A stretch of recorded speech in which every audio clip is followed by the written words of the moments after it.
টাকা দিতে পারবি না? খেতে আসছি রেস্টুরেন্টে, খোল এইসব, খোল খোল। পাঞ্জাবি পরা, হ্যাঁ ভদ্রতা। এতিমখানার ছেলে কোথাকার, যা এখান থেকে। এই যে তোর পাঞ্জাবি, এই টুপি আর এই 500 টাকা আমার কাছে রইলো, ঠিক আছে? বাকি 400 টাকা নিয়ে আসবি, তারপর এখান থেকে যাবি। গরিব ছোট লোকের বাচ্চা আসছে এখানে খেতে, যা এখান থেকে। আবার বসে আছিস, বেরো এখান থেকে, বেরো, যা যা। টাকা নিয়ে এসে তারপর এখান থেকে খাবি। বেয়াদব ছেলে, রেস্টুরেন্টে খেয়ে টাকা দিতে পারবে না, খেতে আসছে, আবার বসে আছিস, যা এখান থেকে, ওঠ, যা যা। ম্যাডাম আমার খাবার রেডি হয়েছে। সরি স্যার, একটু পরে আপনার খাবারটা দিচ্ছি। যা যা, বেরো বেরো বেরো। আরে আরে আরে, কি হয়েছে কি হয়েছে তোমার? কি হয়েছে? কি পড়ে গেছো কেন? আমাকে ধাক্কা দিয়ে সে ফেলে ও তোমাকে ধাক্কা দিয়ে ফেলে দিছে? আচ্ছা আচ্ছা, কে তোমাকে ধাক্কা দিছে? দেখি, আসো তো, ভিতরে আসো দেখি। আরে আরে ম্যাডাম, ছেলেটার সাথে এরকম বাজে ব্যবহার করছেন কেন? কি হয়েছে?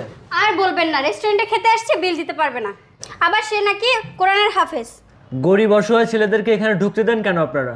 আরে ভুল ক্রমে ঢুকে গেছে। আচ্ছা ঠিক আছে, আপনি বসেন, আপনার খাবারটা আমি দিচ্ছি।